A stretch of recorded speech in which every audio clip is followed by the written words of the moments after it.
إلا يسعديه والله حالوي مدي waxa uu yahay in la isiro dhalaaliyo oo taftiix baa la yiraahdaa كريمة طبيعية أو مركز مرسته أنت عاد مرسنيسو كدلالين يا كو افتيمينيا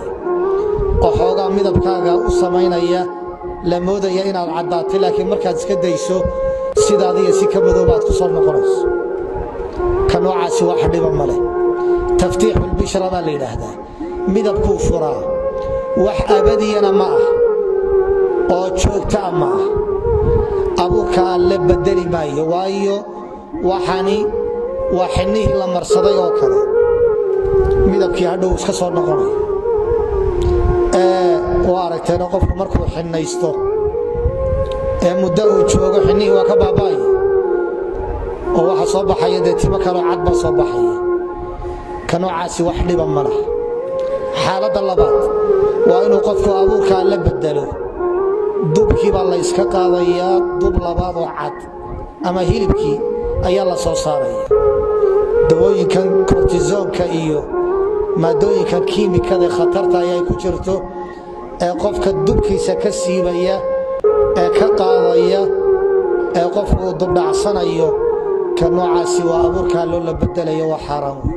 Hi guys, waan salaamay. Horta waxa idin weydiinaa iscadeento ma quruxda dhibaatooyinka ka imaan kara iscadeenta waxa arkaysaa dadyo badan oo Soomaali ka tirsan oo iscadeenta oo imaatay dhibaatooyin fara badan aan la soo koobi karin gabdho badan oo raadinaya qurux xataa wiilasha sanadahan dambe waxa arkaysaa wiilal tiro badan oo iscadeynayaan ayagana gabdhaha kadaalika qaasatan wadanka Soomaaliya ay ku badan tahay daawooyinka ugu badan la isticmaalayo iscadeyntu si sheekh sheegay laba ay u qaaday waana sax iscadeyntu laba waaye laakiin mid waxa daran mid oo isnu nuuris ah isqurxin kareemooyin amarsanayso diintina way baneysay mid jirkaaga aad bedelaysid waxa kale oo idin haya dhibaatooyin badan ee leedahay iscadeynta waxa arkaysaa rag firo badan oo iscadeeyaan oo markii aad arkaysid oo iyaga ku faanayaan in iscadeeyaan sheeganayaan waxa ay ahayd sanado ka hor in jirin rag isku caydin isku dhacay jireen in iscadeeyaan laakiin maanta ay tahay lagu faanayo oo caadi laga dhigayo gabdhihii caadi iscadeynta ka noqotay yani wacyigelin la'aanta oo yar waxyaalaha iyadoo dambi ahayd haddana dhibaatooyinkaaga imaanaysa waxaan kiimiko jirkaaga bedelayo waaye aad ku marsanaysid waxaad arkaysaa adigoo qurux raadinaysid asfaal xumo raadinaysaa mas'alada la isku haysta haddana waxay tahay cadaantu ma qurux baa no quruxda la sheegayo dunida ama qof walba wuxuu arkaa si gooni ah lama sheegi karo lama qeexi karo laakiin quruxdu waa akhlaaqda qofka hadii akhlaaq wanaagsan uu leeyahay oo dadnimo wanaagsan uu leeyahay oo dun wanaagsan leeyahay qurux uma dhimno inuu haystaa hadda waxa arkaysaa dadka cadaanka oo cadcadka Ilaahay u dhaliyay oo cadaanka waxay raadiyaan madow waxay fadhiistaan quruxda waxay jeceliin inay helaan chocolate color ah oo madow ah quruxday fadhiisanayaan colorkooda wuxuu jecel xoogaa yar inay soo madoobaan dadkii madowga u dhashteen oo anaga Afrikaan ah anagana waxa raadinaynaa cadaan yani taas wuxuu ku raadinaa qof walba wuxuu ka maqan yahay inuu raadinayo adigoo isdheedaha isqurxi hadaad fool xumo raadsatid waa dhib marka waxaan dhihi lahaa iscadeynta dhibaatooyin badan ay leedahay maanta hadda waxa idin haya wiil Soomaaliyeed oo daawooyinka kada kamid ah oo dhahayo yani inuu iscadeeyo caadi ka tahay oo ku faraxsan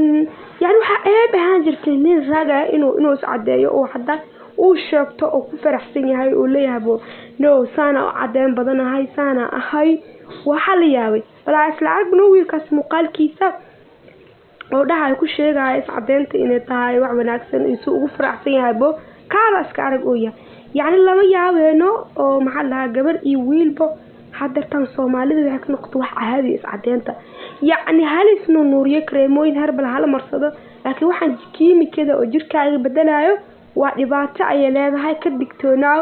iskana dhaaf diintana way xaaraantimayso wax walba diinta xaaraantimaysan waxa wanaagsan in la iska dhaafo oo sidoo lagu qaato oo iyada dhan la iska kansan wax faa'iido ee leedahay maanta oo laga salgaarana ma jirto way iscadeynta waxaa isla eegno wiilal yar oo gadaan waxyaabaha la isku cadeeyo koro faraxsan iyaga si isku cadeeyeen gabdhahana ku dhiirigelinayaan mid kamid ah wiilasha gado ayaa muuqaal yar u soo duubay aan isla eegno iyo wuxuu u dhahayo si ugu faraxsan yahay inuu qurux badan yahay shaad quruxdan u maleeyay inay tahay cadaan waxa dhihi karaa waa kalsooni daro balse aan eegno muuqaalka yar wiilkaas kamid ah wiilasha gado waxyaabo la isku cadeeyo iyo wuxuu ka dhahay iyo wuxuu ka aaminsan yahay asaga ahaan ra'yigiisa bal aan isla eegno